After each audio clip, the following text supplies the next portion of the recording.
নমস্কার, আমি সন্দীপ। কিছু ভুতুড়ে কান্না দিয়ে ভরানো আমার ডায়েরি। ভূতেরও কষ্ট হয়, সেই ডায়েরি থেকেই আজ আপনাদের জন্য। সবে রাত 2টো। এবার আপনাদের কানে ভাসবে আমাদের বিশেষ নিবেদন, সবে রাত 2টো। রোজ ভোরে রূপনারায়ণের ধারে প্রাতঃভ্রমণের অভ্যাস আছে অবিনাশবাবুর। প্রতিদিনের মতো সেদিনও দক্ষিণের জানলা দিয়ে ঝুঁচকো ভোরের নীলচে আলো প্রবেশ করে বিছানার উপরে পড়েছিল, এবং হঠাৎ ঘুমটা ভেঙে যেতেই বিছানার উপরে পড়া শান্ত নীলচে আলোটার উপর চোখ পড়তেই তিনি ধরফর করে বিছানার উপরে উঠে বসলেন এবং গুটি গুটি পায়ে ঘুম ঘুম চোখে প্রাতঃভ্রমণের উদ্দেশ্যে রূপনারায়ণের চড়ার দিকে হেঁটে চললেন। খটকাটা অনেকক্ষণই তার মনে লেগেছিল, তবে সন্দেহটা পুরোপুরি কাটল নদীর চড়ায় নামবার আগের মস্ত বটগাছটার গোড়ায় পৌঁছাতে। মাথা নিচু করে আপন মনে হেঁটে চলেছিলেন অবিনাশবাবু। হঠাৎ পাশ থেকে একটা কণ্ঠস্বর ভেসে এলো। সত্যি বলতে কি, তিনি একটুও ভয় পাননি, আর একটুও অবাকও হননি, কারণ ভোরের বেলা এরকম বহু মানুষ রাস্তায় বের হয়, আর তাদের সঙ্গে টুকটাক কথাও চলে। কিন্তু এক্ষেত্রে ব্যাপারটা একটু অন্যরকম, বিশেষ করে তার বলা কথাগুলো। তার কণ্ঠস্বরটা চেনা কি অচেনা সেটা নিয়ে মাথা ঘামানোর আগেই সেই কথাটা অবিনাশবাবুকে বেশ ভাবিয়ে তুলল। কে গা তুমি? এত রাতে কোথাকে চলিস? এই কথাটা কানে যেতেই অবিনাশবাবুর কেমন একটা খটকা লাগলো। তারপর মাথা তুলে আকাশের দিকে তাকাতেই তিনি বুঝলেন, যেটাকে এতক্ষণ ভোরের নীলচে কুয়াশা বলে তিনি মনে করেছিলেন, সেটা আসলে ত্রয়োদশীর মরা চাঁদের আলো। এবার হাতঘড়িটার দিকে একবার তাকাতেই তার সন্দেহটা কেটে গেল। ঘড়িতে তখন সবেমাত্র রাত 2টো বাজছে।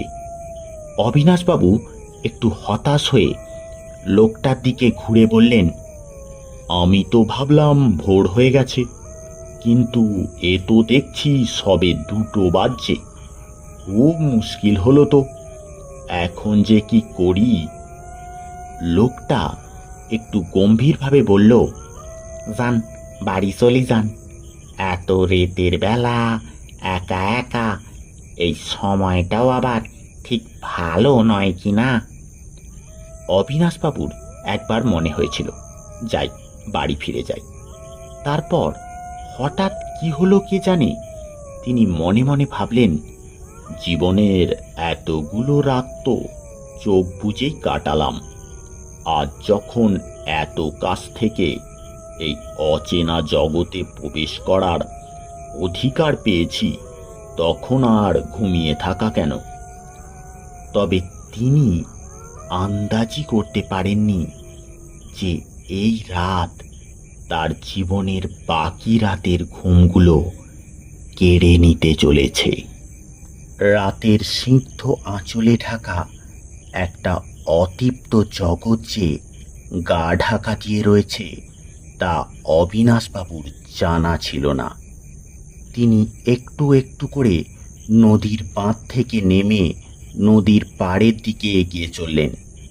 সেই অচেনা লোকটি এবার বলল, কোথাকে যাচ্ছেন? নৌকা খুঁজছেন বুঝি? অবিনাশবাবু দাঁড়িয়ে পড়ে বললেন, না না, আমি নদীর ধারে ঘুরতে আসি, দেখি একটু নদীর ধারেই বসি।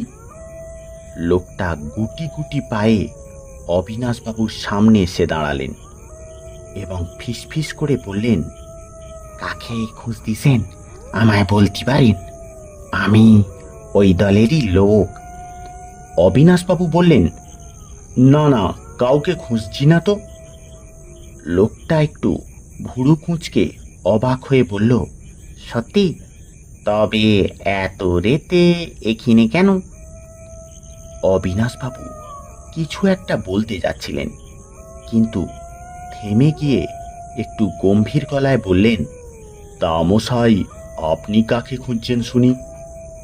লোকটা একটা অকৃত্রিম হাসি হেসে খুব সহজভাবে বলল, আমার বউরে। অবিনাশবাবুর মাথায় আরও দু একটা প্রশ্ন ঘুরঘুর করছিল, কিন্তু প্রশ্নগুলো করতে যাবেন ঠিক সেই সময় সেই লোকটা মুখে আঙুল দিয়ে চুপ করতে বললেন, এবং লোকটা অবিনাশবাবুর কানের কাছে তার মুখটা এনে ফিসফিস করে বলল, ওই ওই যে, শুনতে পাচ্ছেন? ওই যে ও আসতিছে, শুনতে পাচ্ছেন আপনি? তারপর লোকটা পাগলের মতো ছুটে চলল নদীর পাড়ের দিকে। অবিনাশবাবু কেমন একটু হকচকিয়ে গেলেন এবং ধীরে ধীরে হাতটা কানের কাছে এনে শোনবার চেষ্টা করলেন। তিনি শান্ত নদীর বুকে জলের একটা তোলপাড় শুনতে পেলেন, এবং দূর থেকে ভেসে আসতে লাগলো বাতাসের একটা শঁ শঁ শব্দ, যেন একটা তুফান ধেয়ে আসছে।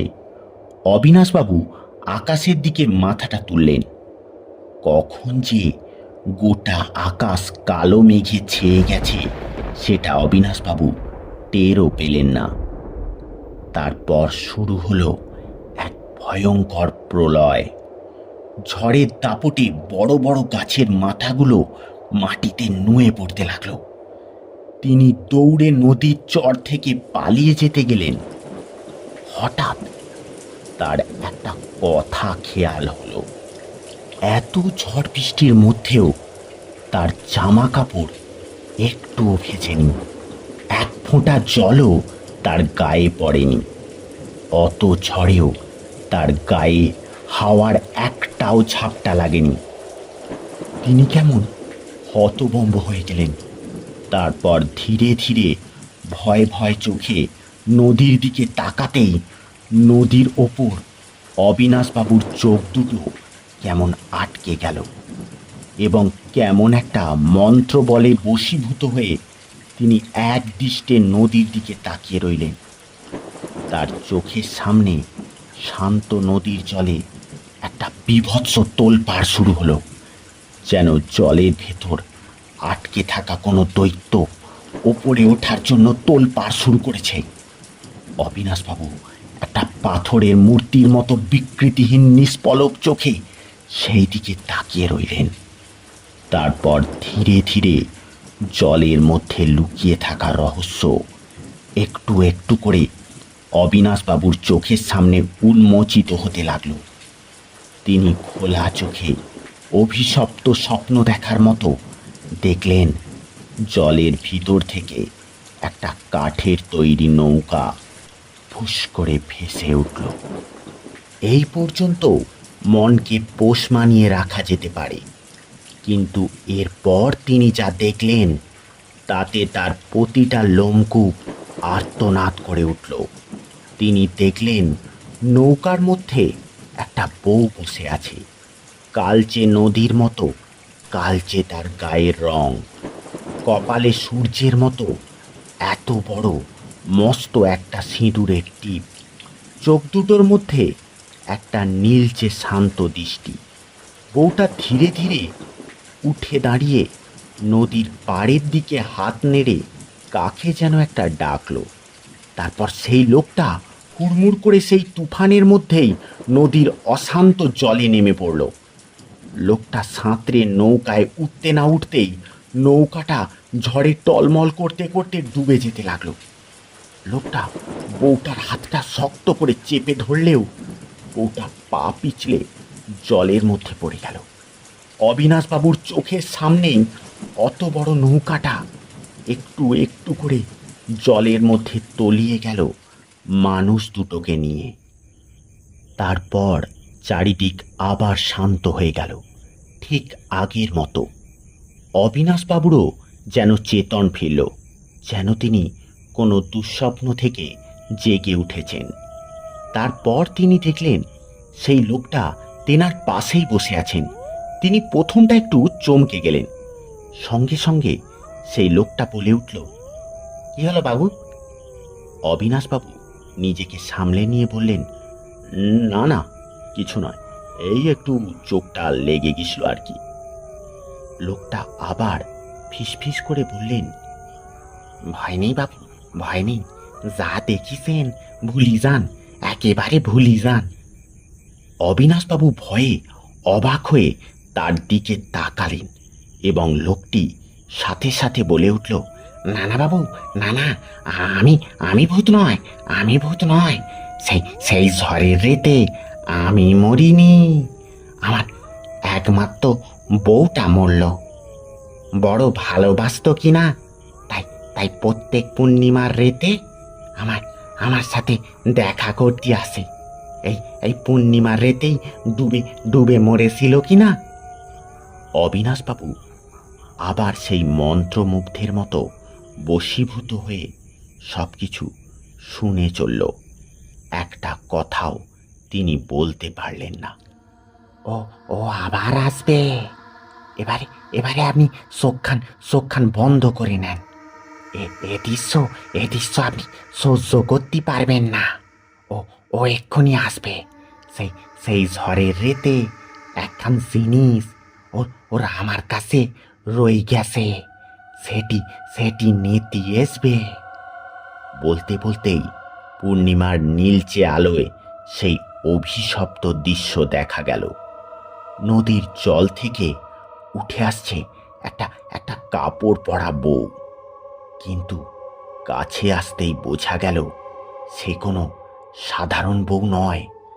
আসলে সেটা শাড়ির আড়ালে লুকিয়ে থাকা একটা নরকঙ্কাল। সেটা ক্রমশ তাদের দিকে এগিয়ে আসতে লাগলো। দেখতে দেখতেই সেটা একদম চোখের সামনে এসে দাঁড়ালো।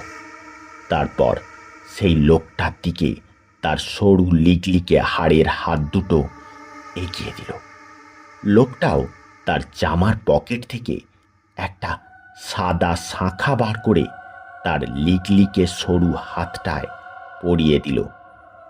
তারপর সেই নরকঙ্কালটা লোকটার পা দুটো ছুঁয়ে একটা প্রণাম করে ধীরে ধীরে জলের মধ্যে মিলিয়ে গেল।